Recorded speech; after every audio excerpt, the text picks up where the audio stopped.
Hora de falar sobre o Vasco com uma série de atualizações. Quero começar contando sobre as conversas entre o Cruz Maltino e o Atlético Paranaense. A ideia é que o Léo Pelé vai jogar em Curitiba e, em troca, o Vasco receba o Coelho e ainda coloque um dinheiro para que o negócio avance. O Coelho é um atacante que fez bom campeonato brasileiro e está bastante valorizado no mercado. Além disso, queria destacar também uma entrevista do Pedrinho ao meu amigo Fábio Azevedo, presidente do Vasco, admite erro em contratações nessa temporada, fala que o clube tem capacidade financeira para ser autossustentável pelo menos até março e assegura que há 5 negociações em andamento para a venda da SAF, 3 delas com aquele acordo de confidencialidade, até por isso ele não pode dar mais detalhes.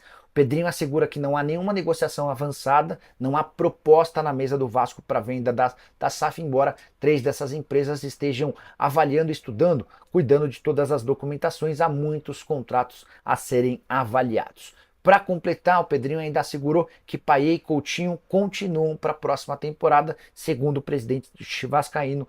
A dupla tem muito a entregar e vai ser bastante útil. Salve, torcedor! Uma pausa rapidinha aqui no vídeo. Se você está curtindo o vídeo, não se esqueça de deixar aquele like maroto e se inscrever no canal Conteúdo do Gigante da Colina todos os dias. Então, Fábio, ao mesmo tempo que a gente tem conversas com investidores, eu preciso fazer uma reestruturação financeira do clube, através de uma mediação, que é a medida cautelar antecedente, que ela dá uma pausa de 60 dias, 90 dias, tem que me recordar agora.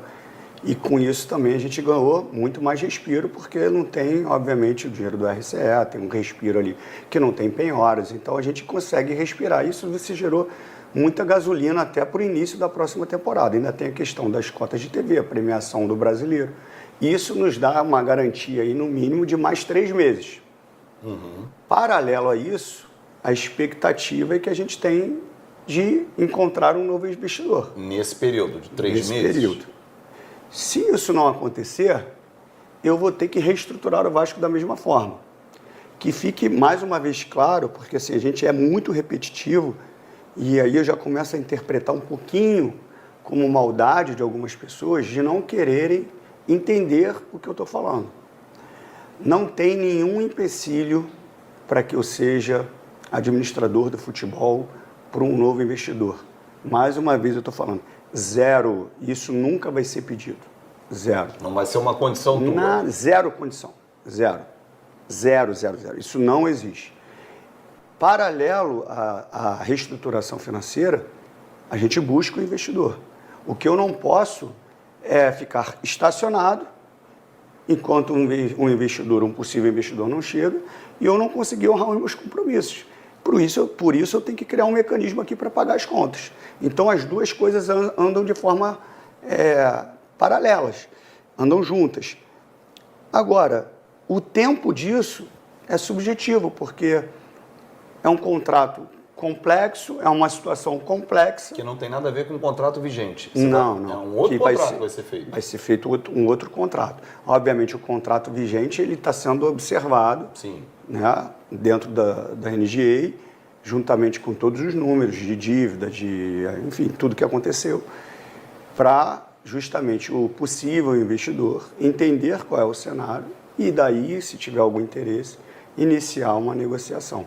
Então, assim, são muitas linhas que a gente tem que organizar e isso é difícil, porque são, como eu falei, eu acho que nenhum presidente na história passou por isso, dessa situação assim específica, mas que a gente está trabalhando firme para que a gente conduza para um caminho perfeito para o clube.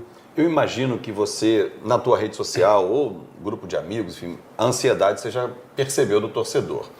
E aí, assim, frases como, cara, a proposta do grego é a melhor, tem que fechar. Já teve proposta? Nenhuma. Do grego, do italiano, do árabe, do americano, não importa a nacionalidade. Teve proposta? Como a gente não pode especificar pela questão do NDA, eu vou ser bem direto e verdadeiro como eu sou. Tem 3 NDAs assinados. E mais 2 interessados que não têm NDA. Tá? Tem 3 NDAs assinados. Esses 3 NDAs, eles estão sobre conhecimento. Desde aquela entrevista que eu vi. Mas ainda tá, porque são muitos números, muitos dados, o contrato era gigantesco, eles estão olhando tudo, eles têm que vasculhar tudo, e tem mesmo. Mas não teve nada não tem nenhuma proposta financeira. Nenhuma. Ninguém falou assim, a minha proposta é essa. Por isso que eu fico assustado quando falam, a proposta de um é melhor, a proposta de outro é melhor. Então, para deixar claro também, tem muita gente no mercado. Existe também uma guerra de narrativa dos próprios investidores, que quer enfraquecer um, quer botar pressão no outro, quer jogar uma pressão para cima de mim. Então tem toda essa luta do mercado. O que tem que ficar claro é o que saiu com relação a um investidor. Ah, um investidor X falou que vai pagar à vista. Mentira. Mentira. Eu posso dizer, o que saiu foi que o grego disse que ia pagar à vista. Nenhum investidor falou que vai pagar nada à vista, porque não chegamos nessa etapa com nenhum investidor. E nem sabemos se vai chegar com X, Y ou Z. Amanhã porque eles podem ver os números e falar assim, cara, estou indo embora. Não gostei, vou embora. Em nenhum momento foi colocado questão do estádio. Para qualquer investidor, não está sendo discutido isso. Você tem interesse em colocar o estádio na discussão? Se qualquer investidor tiver interesse de repente, ter o name rights, qualquer coisa que ajude o Vasco, é discutível. Mas o Vasco abriria a mão do potencial construtivo? Não, porque a gente está falando name rights, que é algo diferente. Não, mas não é discutido. É porque assim, é um assunto que foi colocado à tona assim, sem um mínimo de responsabilidade. Não entrou em pauta? Não tem nem como, porque o que está lá é o contrato e os números do que aconteceu. Então, assim, o que eu peço, e já pedi outra vez, é que assim, qualquer divergência com a minha pessoa, beleza, não pode, é o Vasco, o torcedor ser atingido com informações mentirosas, porque elas são mentirosas. Porque se eu tenho um NDA assinado, eu sei de tudo que está acontecendo, eu tenho a responsabilidade de não falar, como é que os caras falam, um passarinho me falou, o jornalista muito bem conceituado disse isso? Isso é uma falta de responsabilidade com a torcida do Vasco. Então, o que eu peço ao torcedor vascaíno é que ele não escute qualquer tipo de informação, ou se ele quiser escutar, que ele não acredite em qualquer tipo de informação, porque é mentira. Não tem proposta nenhuma. E quando tiver qualquer coisa avançada com qualquer investidor que eu puder, obviamente, falar sobre, eu serei o primeiro a falar sobre isso. Um outro ponto, Fábio, é que eu não vou falar com um amigo do amigo que está ligando por vídeo. Eu só falo com representantes dos investidores que têm autorização para representá-los. Então não adianta falar, o amigo está ligando, o FaceTime. Não falo, eu falo com quem tem autorização. Do chinês, do africano, do marroquino, do grego, do suíço, do irlandês, de qualquer um. Quando tiver autorização para representar de forma legítima, eu falo, porque não é uma negociação de brincadeira, é uma negociação de pessoas e de instituição e de empresas de alto nível. Então ela não é discutida aqui embaixo, ela é discutida lá em cima.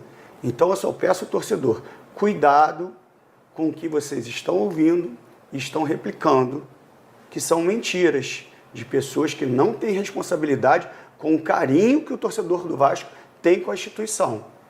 E isso é que me chateia, porque se quiser me atingir, vem direto em mim. Não use o torcedor do Vasco contando, o empresário, o investidor X fez uma proposta, aí parece que eu estou com uma proposta aqui de milhões e estou recusando porque o Pedrinho gosta disso, o Pedrinho gosta daquilo. Mentira. Você pode ter certeza, torcedor, que se tiver alguma coisa, eu sou o primeiro a querer fazer negócio. E com muita responsabilidade, isso é bom deixar claro. Porque o que eu mais ouço é o seguinte, Pedrinho, é assim, a proposta do grego é melhor. Aí eu fico me perguntando, qual é a proposta do grego? Também quero saber.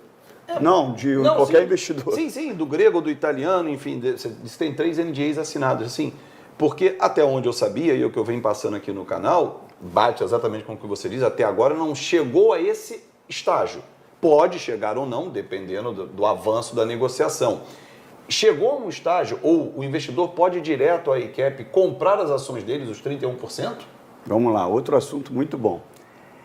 É só ter boa vontade para querer raciocinar, entendeu? Como um investidor vai comprar 31%, desconectado dos 39% que sobram para fazer os 70%. Ele se junta a você como minoritário. Então eles compram, falam, né, que o investidor já comprou os 31% da ICAP. Perdão. Aí os 39% eu vendo para outro investidor, o cara comprou 31% para ser minoritário? Não faz sentido. Não faz sentido. Não tem sentido nenhum. Quem é que vai comprar 31% desconectado dos 39%? E outra, eu como presidente da associação, eu tenho que ter ciência da negociação com a ICAP.